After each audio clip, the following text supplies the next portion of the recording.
Vaheguru Ji Ka Khalsa, Vaheguru Ji Ki Fateh. Today, the state of India is inaugurating in a continuous ritual the Ram Mandir at Ayodhya. Now, this construction is taking place after a great many Hindus went and destroyed the Babri Masjid, and post that the government of India of Narasimha Rao introduced a Places of Worship Act in 1991, which stated that apart from the Ayodhya site, no other place of worship can be converted. It will stand as per its 1947 status in an attempt to quell any further destruction of places of worship. The Supreme Court, in the case of the Ayodhya Masjid, ruled that it will be converted into a Ram Mandir. Once that has started and is now undergoing construction, the government has decided to inaugurate it, and there have been a number of questions that are raised on this inauguration.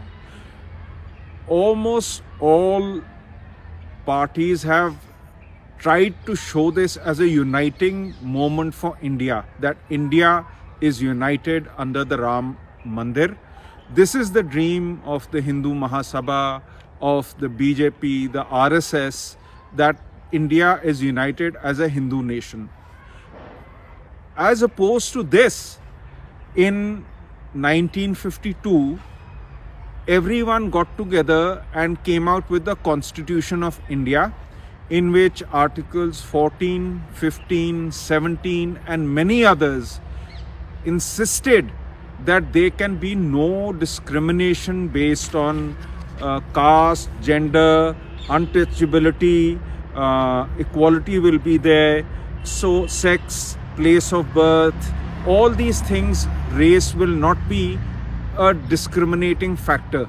So that was in essence the promise of the Constitution of India, in which everyone was brought together, even though the Sikhs did not sign the Constitution of India. So that was the promise enacted then, and now we have a new promise that everyone is to be united under the Ram Mandir. The Ram Mandir in itself has been raised on a masjid site with prior claims, historical claims, that this was indeed a mandir earlier, which this Archaeological Survey of India has in some way or form suggested that there's an underlying structure.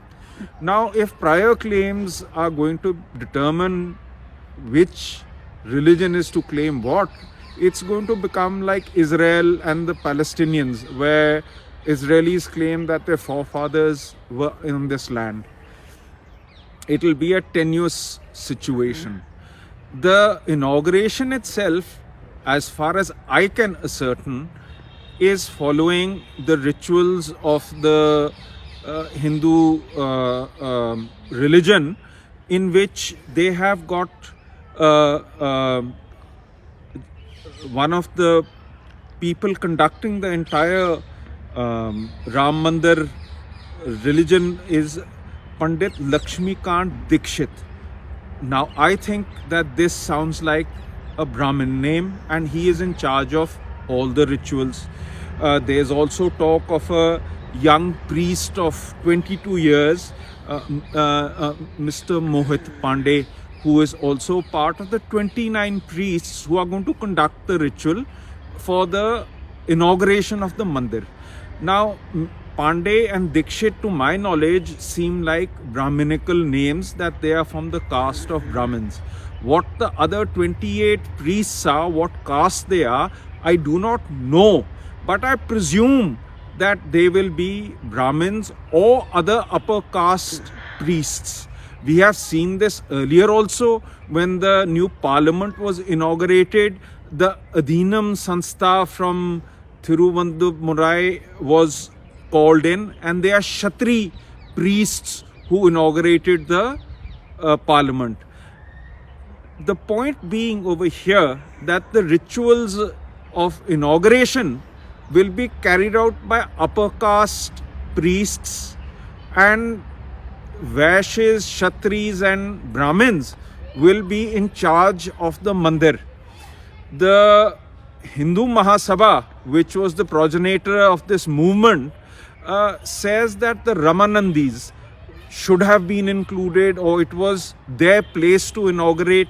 Now the Ramanandis are a sect of Bhakti movement order, and they have claimed notable disciples such as Bhagat Kabir, Mirbai, all these others who took it on themselves to attach each person to God directly in a non-Sanskritized way, in essence removing the Brahminical order from God and man. Now this order has been sidelined, they have been removed. Apart from this, the Shankacharyas of the Mats have declined to come, stating that this inauguration is incomplete, the construction is incomplete, and it is being done for political purposes. It seems like a reasonable explanation, but in the back of my mind, I cannot help but feel that these high priests, who are all Brahmins, might also be objecting on there being non-Brahmin high caste priests amongst those who are inaugurating it, even though I can find no high caste, no other high caste person in what I have read so far. Maybe some of the 28 priests are Kshatri or Vash. Or I don't know if there's anyone from the Shudra as per the Manu Smriti included in this. So my question is the following. If indeed the Constitution of India tried to unite India away from caste, creed, sex, etc., then how does the Ram Mandir unite us in this manner? I need clarification on this. So I do not think that this is very clarifying.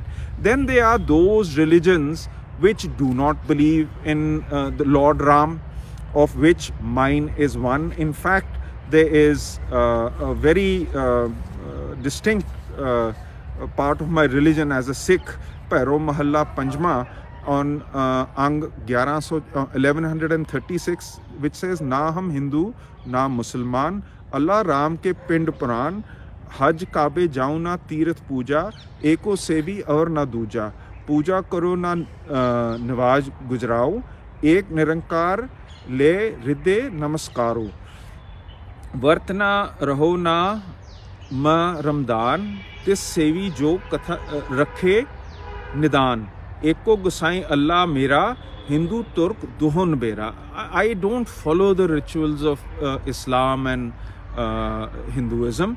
And in the Savaye, in the Dasam Granth, it says, Pai gaye jab te tumre, tab te koi aankh tare nahi anyo. Ram Rahim Puran Quran अनेक कहें मत एक ना मान्यो. स्मृति शास्त्र वेद सभे बहुत भेद कहे हम एक ना जानियो. श्री अस्पान कृपा तुमरी कै मैं ना करियो सब तेही बखानियो. In essence, I don't believe in the Smritis, I don't believe in the Shastras, I don't believe in anything other than one God. So how can a Sikh then subjugate themselves to a Ram Mandir when my religion tells me not to? Then how can we be united on this one issue? The similar thing can be said for Buddhists. Why would women who are considered impure have been denied access to this, against whom Manu Smriti has so many injunctions? Why would they wish to subjugate themselves to the same treatment? So to claim that India is united under the banner of Lord Ram's Mandir, I think is an act of supreme subjugation of people who do not wish to be under the patronage of the Ram Mandir. So this is not correct, and it is not what we signed up for. I think there is then only one thing that we can see, that the Lord Ram Mandir is a project by upper caste Hindus to proclaim this land as theirs and to some extent coax, cajole, and most importantly to frighten people into accepting them. And that is what happened in the past times. When you subjugate humans, you don't form a stable society. And I would suggest to those in charge of Lord Ram's Mandir that this should not be the case. This cannot be the uniting principle. Humanity, human rights, and modern rights and constitutions are what can unite humanity together. And that is where we should go, not regress into the Manusmriti, but move forward into an era of human rights. And that is what I would suggest. Vaheguru Ji Ka Khalsa, Vaheguru Ji Ki Fateh.